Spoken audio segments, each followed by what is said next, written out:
So here we are. We're going to look at the data that we took from the microscope at this point. And I'm going to use this first program, which is called Star Stack. It's a free program, and it will allow me to verify the data very quickly. So I'm going to go over to my directory, which has all the data in it, and I'm going to grab or drag it over here. This is 489 individual images. I'm going to bring it over here to the Star Stack program. And what this program will do is it will combine the highest intensity pixels all into one image. It's actually designed for astronomy. It can actually go to lighten mode, or it can actually go to darken and do comets and all sorts of other stuff for astro applications.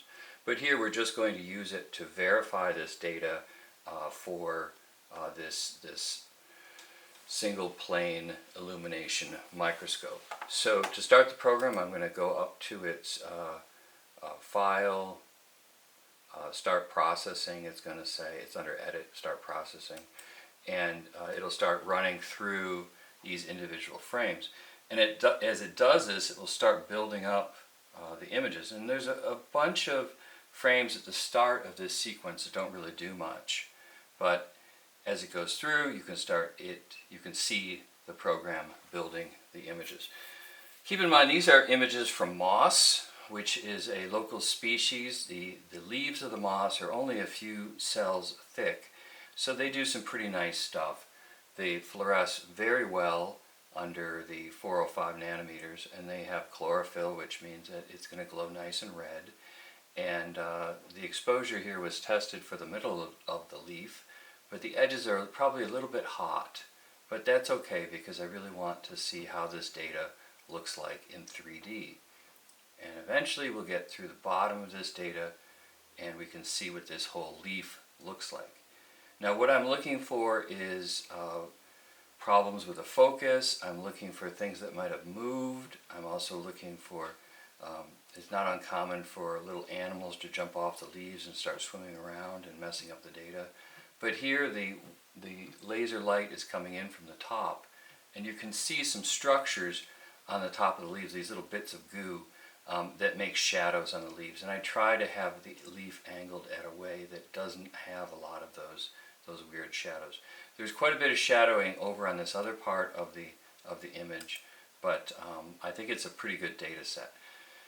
Bad data sets would have a lot worse focus down in here, all sorts of other issues. But up in the top region, which is what I'm primarily going to be interested in, it looks really good. So this is a good data set, and if I like this image, I can save it.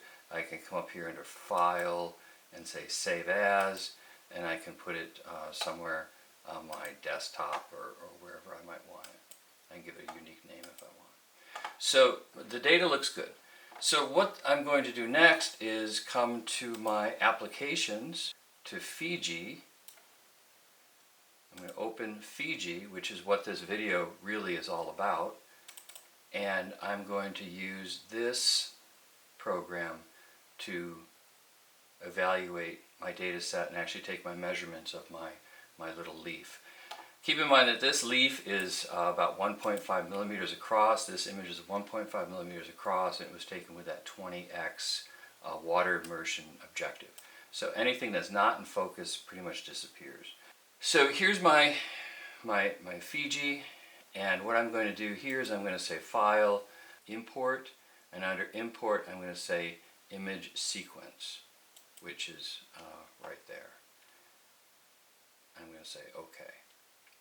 What we are going to do now is we are going to go to Applications, and we're going to open up, we're going to click on Fiji, and it pops up here on the screen. I'm going to dump a few things on the screen to make it a little bit easier to see. I'm going to clear these images out and use this floating menu is the good one, and also this menu at the top we're also going to use. So the first thing that we're going to do is we're going to come up here to File. Now that I have Fiji opened, what I'm going to do is I'm going to point the program at a directory which has this good set of data, this MOS F set of data. So I'm going to say Open, and I get this little menu. I'm going to open it up probably number 5 image, and I'm going to go 300 images in. Now keep in mind this is going to use a lot of memory, so you might have to expand all the memory, etc. We'll work with this data and I'll show you how to import this data. Each one of these files is fairly large. It's 6,000 by 4,000 pixels, and it will take a while for this to load up. The first thing I'm going to do once I load it is I'm going to crop it down and save it, because I'm really not interested in this full data set right now for showing off this program, and I'm going to crop this data in. I will make that data set available to you as MOS-F data set.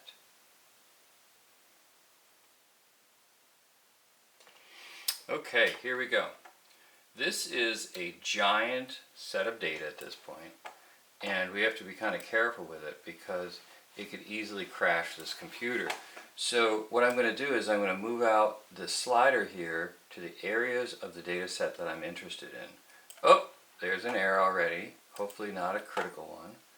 I'm going to move out this data, and these are all the individual slices that have been taken with the microscope. And there's the tip of the leaf that I'm primarily interested in, that little tip there. So I realize that it's between these points. So what I'm going to do is I'm going to look at the menu here and make sure it's on a rectangle, and I'm going to go rectangle here, right there. This is the data that I want to observe. Now, going back to this menu, image, crop, it's going to crop all 300 of those data files, all those 300 images, and it's going to make a much smaller file there. Now, what I'm going to do here, once it's cropped, I'm going to save this file, and this saves it as a TIFF with layers. So I come up here and I say File, Save As, a TIFF, I give it a name, MOS-F, location where I want it, and I can save it, and I can go back to that file very easily, bring it back up to do all of my viewing with. So at this point, I have the data loaded, I've saved it in case there's an accident, and I'm going to now tell what the properties of this data is. So under Image, I'm going to come to Properties, and this is where the calibration is so important, because each one of these pixels represents 0.25 microns. That's the pixel width and the pixel height. Unfortunately, the voxel depth, the depth of each slice, is 1.5 microns. Super important to get this data in there, because this data will continue on with everything.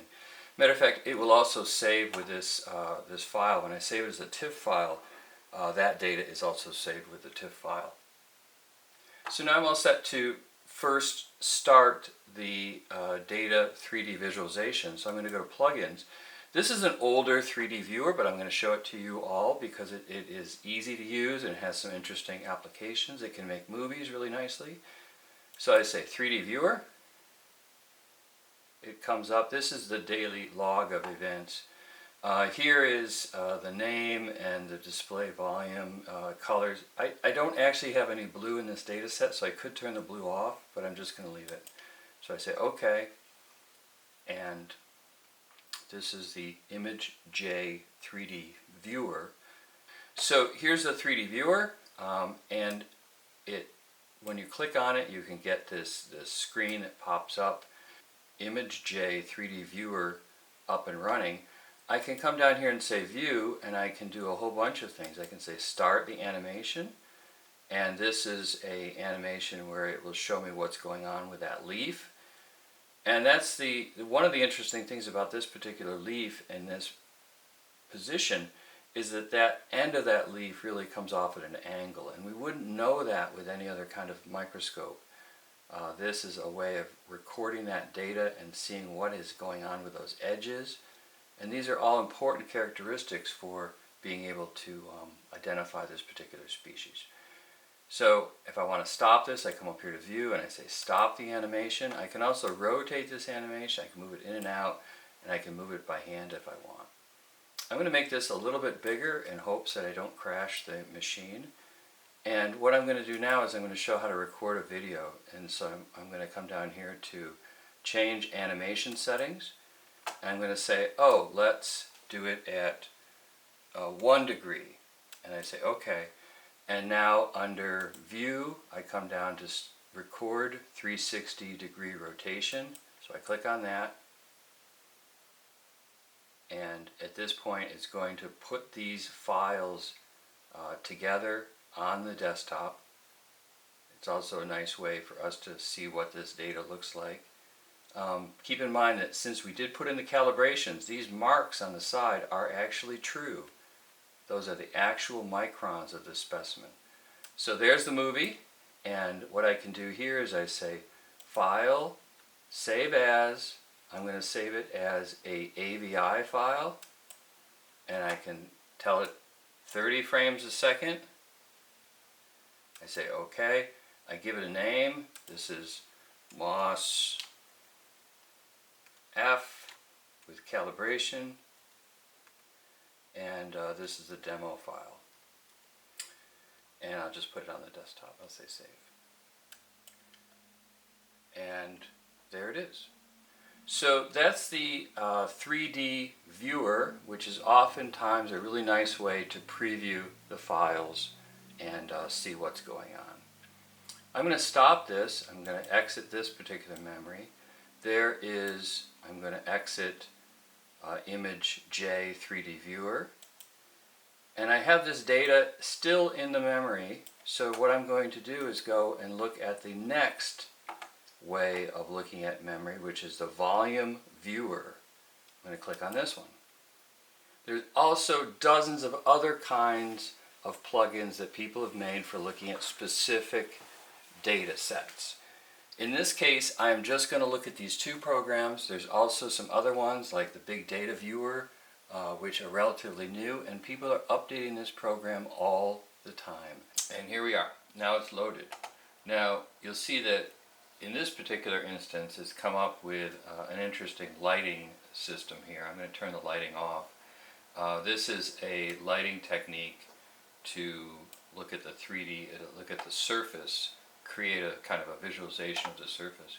By the way, this is the slice that you pick to look at, and as you go through that slice you can see the surface of it with this artificial lighting technique. And there are these three little windows here on the side which show you the X, the Y, and the Z axes. So they don't necessarily interact with the big screen here, but they'll show you what slices you are on, which is actually it's a 140% view of the surface. So I'm going to back it out a bit. Here's the surface that we're looking at. We're actually looking at the back side of our sample from what we saw in the last view. And you can change that sample by these little, you'll see that on the bottom here we have some clipping and some XY axes and such. So I'm going to flip this 180 degrees.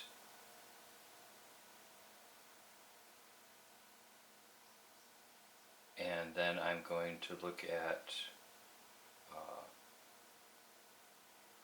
a sample that's pretty close to what we were at before. So you can see these are all different ways of looking at the data. And of course if I let it go, it has to update. It takes a while for it to update on that data. And that shows the surface of the leaf that we were just looking at. A lot of times it is difficult to see which part of that leaf you're looking at, and certain aspects of the leaf have better visualization than others. So there's the surface. We'll let it update a little bit. And now if I turn off this light, that artificial surface deal, and now I'm going to slice through it so I can get the slice that maybe I'm looking at. Right there's a slice, and maybe I want to see what's going on in this cell pattern here. Now I can zoom in at 100%, and there's my I'm actually at 3 times larger pixel distribution than when I took it. But now I can look at and I can go through that slice and I can let it update, which is a way. Maybe I want to see what the spacing is between those cells, or how many chloroplasts there are per cell, or something like that in the distributions of them. So that's very useful. I'm going to go back here and we will look at some of the other aspects of this. I can also go to all different kinds of colors. I can go to grayscale. Let's zoom in a little bit on the grayscale. So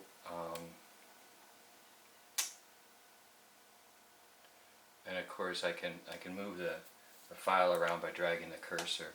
So there's my cells. I can zoom in a little bit more so we can see those cells in grayscale. I don't have to look at them. I can look at them in spectrum output. I can change to a thermal kind of deal. I want original for the most part. And I'm over here in this side menu right now. You can also look at 2D gradizations. And there's also all these other options here for looking at these slices. And many of them take a while because you're looking at